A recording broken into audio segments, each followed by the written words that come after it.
Vous pouvez vous présenter, alors c'est votre première fois qu'on vous voit en vidéo, donc vous vous appelez Vera et vous Oui, accompagnez David. Donc oui. c'est quoi votre histoire, le français, tout ça, comment vous avez appris le français? En fait, je pense que j'ai eu de la chance parce que j'avais de très bons profs. Et en fait, ce sont mes profs qui m'ont ouvert le monde de la langue française et de la culture française. Et grâce à elles et à eux, moi, je me suis intéressée à la langue et je commençais à apprendre. C'était à l'école, voilà, et j'avais toujours envie de continuer mes études. Ensuite, l'Université des langues vivantes et en fait, je suis devenue prof de français, ce qui était vraiment une surprise pour moi parce que c'était pas mes projets depuis l'enfance. Je voyais un peu autrement mon avenir, mais Ouais. voilà, un tout petit peu Donc le hasard. vous avez été prof de français toute votre carrière professionnelle? Oui, mais en fait, moi, je travaille pas seulement dans le domaine de l'enseignement. J'ai travaillé également comme interprète. Je fais de l'interprétariat, je fais des traductions par écrit, mais le plus souvent, c'est lié vraiment alors, toujours, c'est lié à la langue française et partiellement à la langue anglaise. Ah, d'accord. Ah, vous parlez anglais aussi? Ouais. Ah, ok. Et interprète dans quel contexte? J'ai travaillé dans le domaine économique au salon lorsque les entreprises françaises venaient en Ukraine pour présenter leurs produits, leurs sociétés. En plus, j'ai travaillé dans une banque suisse. Il y avait une chaîne de télé et il fallait traduire des vidéos. C'était le domaine financier, les échanges, les devises, puis la monnaie numérique, tout ça. Ah, Finance d'accord. plutôt. Ah, donc c'est plutôt dans la sphère économique. Ouais. Et l'enseignement du français, c'est à l'université? À l'université, oui. Et vous êtes toutes collègues avec... Oui, avec Natalia, Katia, Olga et avec Miroslava en fait, parce que Miroslava travaillait autrefois dans notre université également. Ah, d'accord. Donc vous vous connaissiez toutes. Oui, Oui, c'est bien. Mais en tout cas, vous parlez toutes très bien français. merci. Félicitations. Merci. C'est impressionnant. Et, euh, et donc, est-ce que c'était votre première expérience dans une agence matrimoniale? Oui, Oui, c'est ma première expérience, c'est vrai. avec David. Oui, avec David. Alors, qu'est-ce que vous pouvez dire sur David? Qu'est-ce que... déjà, un petit peu le décrire. Oui, c'est un Français. C'est une personne vraiment très intéressante. En fait, je suis très ravie que j'ai eu la possibilité de travailler avec lui parce que vraiment, comme je dis, c'est une personne très intéressante et en plus, elle a de vraies valeurs familiales. C'est une personne avec un très bon sens d'humour. Euh, Très galant, très intelligent, très sage, bien réfléchi. Voilà, il y a énormément de qualités que j'ai pu voir alors, chez David en fait. Ouais. Oui, oui, il est très gentil. Il est vraiment gentil. Il a des belles qualités. Ouais. Il est peut-être un peu timide avec les femmes, non? Vous n'avez pas trouvé? Peut-être, mais je pense. C'est lui qui me l'a dit. Il était timide. Vous savez que lors des rencontres, en fait, David a fait tout son possible pour ne pas être timide et vraiment, il a réussi. Voilà. Je pense que lors des rencontres, peut-être un tout petit peu de timidité, mais en fait, non. Alors, Non? il a essayé, oui, de... En fait, vraiment, c'est une personne très ouverte à la communication. Elle aime beaucoup les discussions, elle aime beaucoup parler, mais en plus, elle aime beaucoup écouter. Voilà, c'est pour ça que peut-être il pense qu'il est timide, mais il sait surmonter sa timidité. Il a su surmonter sa Oui, c'est timidité? ça. Et comment il a fait? En fait, je ne sais pas comment, mais il l'a fait. Il l'a fait? Oui. Ouais. Alors, il n'a pas fait beaucoup de rencontres. Il en a fait 4, je crois. 5. 5? Oui. 5 rencontres. Ces rencontres sont terminées? Oui, oui. Ouais. Okay. Les premières rencontres. Ouais. Alors, il avait fait quand même son choix avant de venir. Hein. Oh, oui. Oui. Comme j'ai compris, oui. Oui, hein, c'était Valéria. Mais vous, comment vous avez trouvé donc les rencontres qui se sont passées avec ces adhérentes? Comment ça s'est passé pour vous, globalement, les rencontres? En général, je peux dire que toutes les rencontres se sont bien passées. Au début, le premier jour, oui, il y avait... Alors, les rencontres étaient moins fluides. Voilà, mais les premières rencontres? Les premières rencontres, oui, les 2 premières rencontres, le premier jour. Voilà, moi, en fait, comme je suis pour la première fois dans ce domaine, je ne savais pas comment ces rencontres devaient se passer, en fait. Mais ce que j'ai remarqué, vraiment, c'était un peu moins fluide que les rencontres que nous avons eues après. Voilà, mais en général, toutes les rencontres, il y avait une ambiance très positive. Voilà. Alors, je ne sais pas même comment expliquer, mais il y avait tout à fait une ambiance agréable pour tout le monde, en fait. Alors, il y a un point qui m'intéresse, moi, c'est la rencontre avec Valéria, la première rencontre. Et est-ce que je peux parler de ça? Oui, oui, bien sûr. Ouais, ouais. Et c'est parce que, en fait, ils avaient un échange qui était très intense. Ils avaient, je crois qu'ils communiquaient 2 ou 3 heures par jour. Enfin, ils étaient tout le temps ensemble, à communiquer ensemble. Et pourtant, donc la première fois qu'ils se sont vus, ça a été un moment assez, même c'est ce que David a dit, ça a été un moment assez difficile parce que ils étaient tous les deux terrifiés. Enfin, ils étaient dans la peur, ils n'étaient pas dans la. Ça n'a pas été facile la première rencontre, d'après ce que j'ai compris. Comment vous expliquez ça, vous qui l'avez vécu? Qu'est-ce qui s'est passé exactement sur cette rencontre? Je pense que cela a été lié à la timidité de Valéria, peut-être un petit peu de David, mais en fait, ce que j'ai dit, David a su surmonter sa timidité. Je ne sais pas, mais peut-être Valéria était un peu gênée par ma présence. Parce qu'en fait, ils ont communiqué sur Internet, par écrit, mais ils étaient toujours 2. Voilà, il y avait la 3e personne, la personne que Valéria a vue pour la première fois. Peut-être c'était vraiment un point qui l'a gênée. Moi, je pense pas. Non? Non, je pense pas que c'est... Parce qu'aujourd'hui, ils étaient à la visite de la ville et Valéria, elle ne parlait pas. Elle était très, très, très... Même moi, quand je lui parlais, elle était extrêmement... Je pense qu'elle est très timide ou... Oui, c'est ça.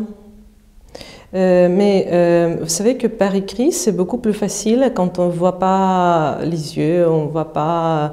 Alors en fait, la personne, on a assez de temps pour réfléchir. C'est plus facile, on a du temps pour formuler, voilà. Et lorsqu'on est tête à tête, c'est déjà autre chose.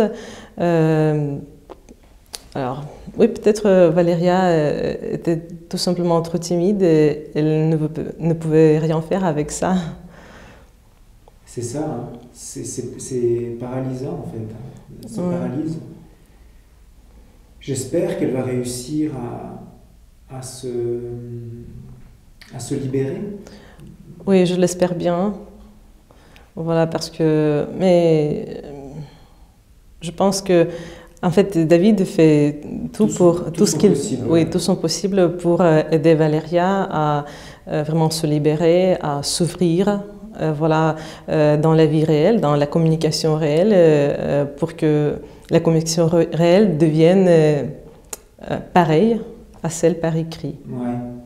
Ouais, c'est ça. C'est leur défi là en ce moment. Oui, c'est ça. à ce...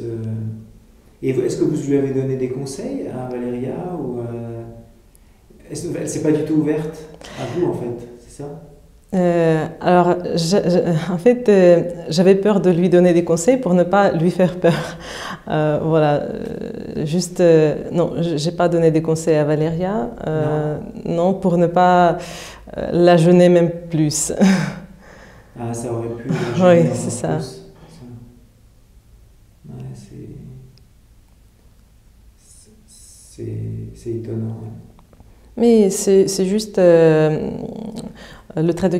son trait de caractère, je pense, un de ses traits de caractère. Voilà. Ouais, mais on va voir comment ça va se développer. Parce que sur sa motivation réelle, il n'y a absolument aucun doute. Puisqu'elle a pris des congés, elle est revenue, et elle veut passer le reste de la semaine avec lui. Donc c'est vraiment, moi c'est ce que je dis à mes clients, c'est jugé par les actes. Et manifestement, elle fait tout ce qu'elle peut pour Et alors, en plus, elle parle français? Oh oui, un tout petit peu. Un petit peu, hein? En plus, David parle russe. Un petit peu, ouais. Un petit peu, oui. Et de temps en temps, je voyais que Valéria comprenait ce que je disais, de même que David. Voilà, oui, mais ça c'est bien, je pense, parce que ce que j'ai remarqué, c'est plutôt que pendant les rencontres, parfois, la langue, c'est un peu un obstacle, parce que vraiment, par écrit, quand les gens utilisent Google Translator, alors ça, comment dire, ça peut pas rendre justement ce qu'on voulait dire en fait. Et donc c'est vraiment important d'apprendre la langue de la personne avec qui tu voudrais communiquer et construire ta vie pour réussir. Oui, elle parle un peu français, lui parle un peu russe, donc ils font le chemin. En plus, tous les deux, ils parlent anglais, donc. C'est très mature, leur démarche est très mature. Et alors les autres rencontres, c'était aussi des femmes avec lesquelles David avait communiqué, et ça s'est très bien passé aussi.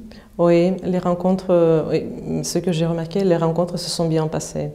Vraiment, il y avait beaucoup de discussions, on a parlé des sujets assez profonds, des sujets intéressants, il y avait l'échange d'opinions.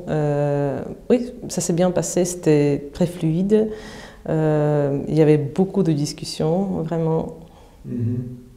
Vraiment, David aime beaucoup les discussions et aime beaucoup communiquer. C'est une personne en fait qui n'aime pas du tout des conflits. Alors, il évite des situations conflictuelles. Et je pense qu'il cherche une personne qui ait les mêmes valeurs que David. Voilà, mais une personne qui puisse diriger, non, je ne pense pas. Ok. Parce que quand même, David c'est un vrai homme avec des valeurs, de vraies valeurs familiales. Voilà, c'est pour ça que je ne pense pas que... mais il cherche une personne, en fait, si j'ai bien... d'après ce que j'ai compris, il cherche une femme, une personne qui va également s'épanouir près de lui. Voilà, donc il s'agit des relations plutôt d'égalité dans le bon sens. Voilà, lorsque les deux personnes dans le couple s'épanouissent ensemble et voilà, mènent une vie ensemble. Oui. Plus, David a un poste dans une société, donc lui, il dirige son équipe, donc je ne pense pas voilà, qu'il voudrait avoir une situation inverse dans la famille. Okay. Et c'était quoi le genre de questions que David posait aux rencontres? quand ils rencontraient les adhérentes? C'était par rapport au projet familial, par rapport au... Oui, très souvent c'était vraiment par rapport au projet familial. Est-ce que je peux dire vraiment ce que j'ai... oui. Alors David parlait beaucoup des enfants parce que alors quatre femmes ont des enfants, voilà, et pour David c'était vraiment important pour que ses enfants soient heureux dans une nouvelle situation. Voilà, évidemment, alors la vie des adultes, c'est la vie des adultes, mais quand même, il y a des enfants. Pour eux, ça va être un changement complet de la situation. Et donc, David vraiment se préoccupe des sentiments des enfants dans cette situation. En plus, David également a une petite fille. Voilà, comme j'ai compris, de 8 ans, oui, comme j'ai compris, c'est une fille formidable, sociable, énergique, voilà, et il adore sa fille. Et vraiment, pour lui, c'est une question importante. Il se préoccupe vraiment du fait que comment sa fille... je ne sais pas comment expliquer. Comment sa fille va accepter la... Non, ce sujet ne le préoccupe juste pas parce que sa fille est très sociable. Mais en fait, les relations entre les deux enfants, voilà. En plus, il y a toujours la question de langue. Et en fait, David voudrait également savoir quels sont les projets des femmes pour l'avenir. Cela veut dire comment elles veulent professionnellement, c'est ça. Oui, parce que l'intégration dans une nouvelle société, c'est toujours difficile. Mais s'il y a de la communication, si les femmes pourront trouver des amis, ça va être plus facile. Voilà, donc il y avait des questions sur les projets professionnels. Mais ce que j'ai beaucoup aimé, c'est que David soulignait que les femmes seront pas seules sur ce chemin de l'intégration, qu'il allait les aider et les soutenir dans toutes les circonstances, dans toutes les situations. Voilà, vraiment, il rassurait, oui, et il rassurait les femmes. Oui. Ok, ouais, c'est intéressant. Donc alors comment vous avez aimé cette expérience d'accompagnement Alors j'ai beaucoup aimé cette expérience. Je pense que j'ai beaucoup aimé cette expérience vraiment grâce à David aussi, parce que c'était vraiment très intéressant de communiquer avec lui. Donc je le remercie vraiment parce que moi j'ai beaucoup aimé ces jours. C'était intéressant, c'est une nouvelle expérience parce que moi d'habitude je travaillais dans le domaine économique, là où il y a des négociations et on discute des choses absolument concrètes, voilà, des chiffres. Oui. Et dans ce cas-là, il y a également un côté psychologique. Voilà, ce sont les relations. Et il y a des gens différents, des gens qui se voient pour la première fois. Voilà, et donc vraiment, alors mon devoir était également de les aider pour qu'ils se sentent bien dans une situation, voilà, de la première rencontre, de cette communication réelle. Même s'ils ont déjà communiqué par écrit ou bien au téléphone. Ouais, c'est effectivement, vous avez raison. Votre rôle, c'est de faire en sorte qu'ils se sentent bien et que la rencontre se passe bien. Et qu'on les mette dans les meilleures conditions pour que ça réussisse. David est timide à l'intérieur, oui, il m'a dit ça, mais... Il ne l'a pas montré. Il ne l'a pas montré, oui. Vraiment, alors si on peut le dire, mais il a beaucoup travaillé sur sa personnalité, sur ce point, oui, pour vraiment... Et pendant la rencontre avec Valéria, il n'a pas été timide. Alors... peut-être à l'intérieur, oui, mais pas par l'extérieur. Voilà, ben, merci beaucoup. Merci à vous.